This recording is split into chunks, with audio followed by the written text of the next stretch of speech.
Today is a really big day, and we're going to see why in just a minute. Goodbye to all of that.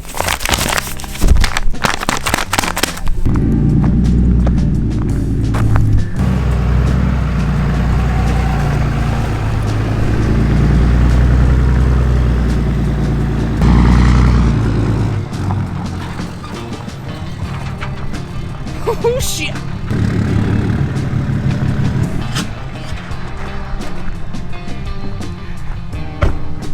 There was only a few that I couldn't get, like the hood, the exhaust, and the front bumper to the Soleil.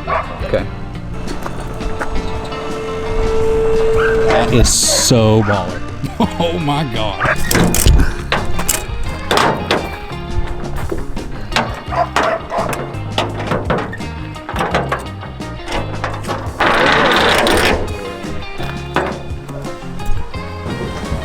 Go what?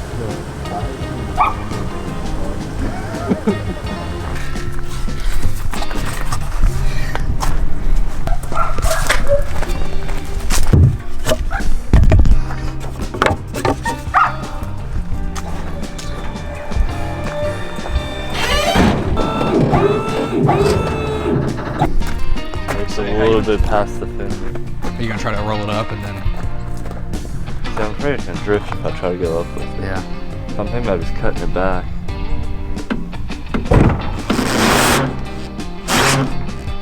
All right. You're clearing it right now. Yeah, just ease it back. Go back lower, right there. Now just go straight back. Hold on, 1 second. Let me check the boards. All right. Alright, you're good. You just go straight back. That's it.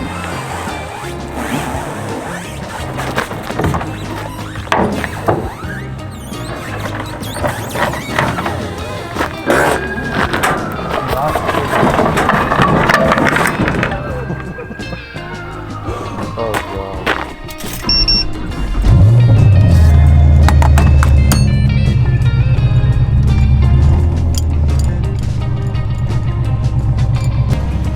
Pull up on it. It's right there in the middle.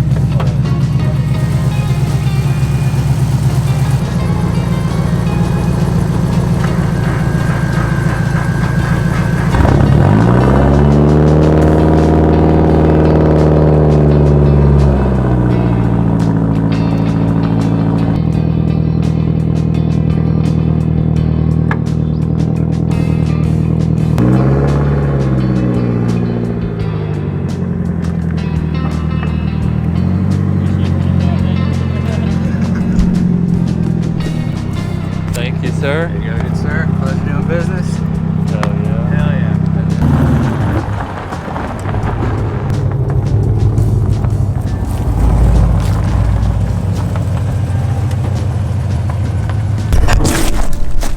Well, that's me now.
in these moments I really miss my van.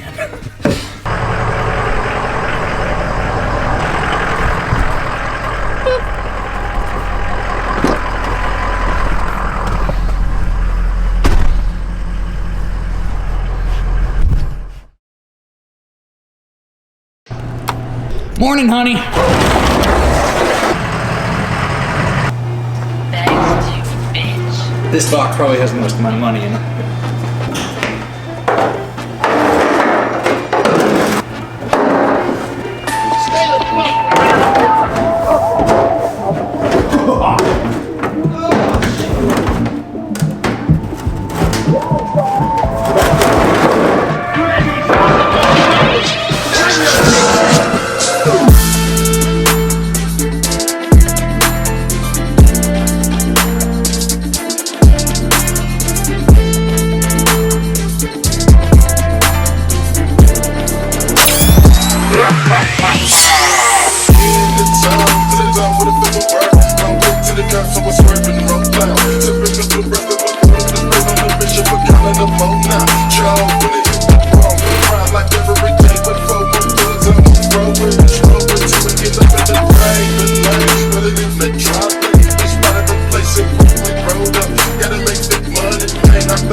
Today we're going to talk about why I bought this car specifically. So there are 240s everywhere. They are a very, very common build. I know a ton of YouTubers are building them right now, and that is one of the reasons that I bought this car. If you haven't watched that video, I'll tell you why I wanted a 240. You can really get into my head about the reasoning for wanting to get a 240 in the first place. Go watch that video. A link will be right here. But why did I buy this 240 specifically? Now, when I started my search for a 240, I actually ended up looking at a couple of actual Silvia S13 coupes, the right-hand drive Japanese versions. They already had SR20s in them. A couple of them had the CA18 in them, which I didn't really want that. I'd rather have the SR. But I did look at a couple of those. The only problem with that is that they were more farther distance. Like there was one that was in New York and there was one that was down in Florida. So it was a risk to have to fly down there or fly up there, get the car and drive it back home. Pretty much sight unseen. This car lived literally in my backyard. My good friend Mikey owned it. He bought it from a man in Florida, had it shipped to him, and the car literally sat inside of his garage. It sat inside his garage, and I ended up talking him into selling it to me. So I'm very thankful for that. But this car was literally in my backyard. It was 10 miles from my house, sitting in a garage. And I could literally go look at it and check it over as many times as I wanted to before I bought it. So that's why one of the reasons that I ended up going with this car specifically.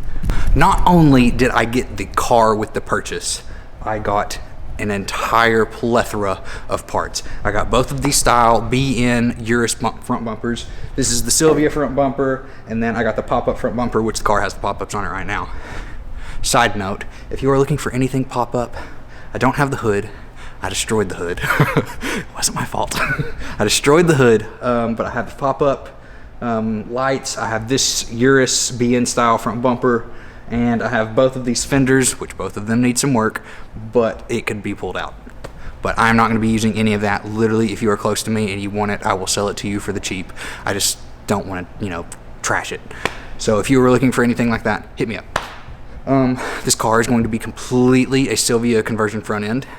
So that was one of the things that came with the car. I ended up talking to Mikey. He didn't want to sell it to me, but I told him, and that's the final deal that we came up with. I told him that I wanted the car. I would give him his asking price, but I wanted the Silvia front end. So I do have the bricks that came with the car. I had Silvia, legit Silvia two-tone fenders, and I have that Silvia metal hood, legit Silvia. So it all came from Japan, that entire front clip. But I actually ended up I ended up trading the Silvia two-tone fenders because I didn't want metal fenders. I really wanted to go hot boy, stancy ass, like really wild with this car because I've never had that option to with the GTO. So I traded the two-tone Silvia fenders for the 50 mil Type 3 Origin Lab front fenders and the Origin Lab Racing Line front bumper. So I thought it was a good trade. So that means those fenders were valued at right around like $900. and both of these go for about $450 without being shipped. So I ended up trading for both of those, and that is the exact kit that I wanted to run on the car, so it worked out perfectly for me. There's a ton of reasons I bought this car. It already has the SR20 in it, and for the most part this SR20 is pretty much stock. It has a full turbo back exhaust. The turbo is a T28 and it has an upgraded wheel on it, but it's still nothing crazy. It has a blitz blow-off valve, has a good intercooler setup, but for the most part, like, the motor is pretty stock. But the main reason that I bought this car was because the suspension underneath is completely done. Every single arm is adjustable. All the bushings are upgraded. All the bushings are new. This car is proven. There used to be a guy in Florida. His name is Gabe. I will link his YouTube channel right here. He actually just started one. I'm probably going to get in contact with him before I release this video, but I'm going to link his YouTube channel right here. He used to be the owner of this car, and I found videos of it on Instagram.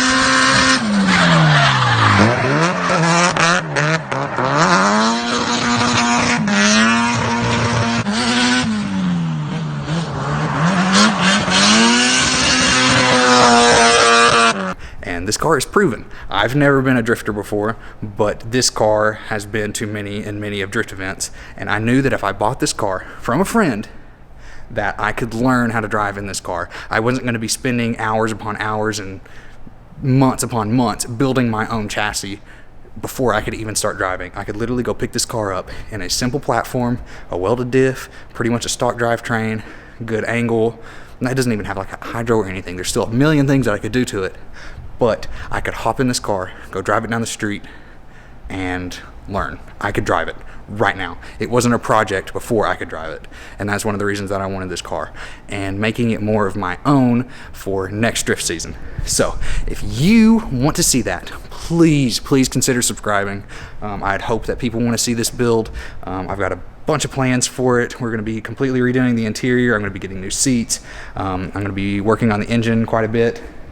The entirely new body kit. It will not look the exact same. I do want to keep this green, but I do have something in the works for that. So please, if you are interested in following this build, please check out some of my other videos. I also have a 2006 Pontiac GTO that maybe you'd be interested in watching the build series that I did on that. But if you enjoyed this video today, please leave a like, comment what you think that I should do to this car, or your favorite thing that I have in store for this car. And yeah, subscribe, please. Thank you. Bye.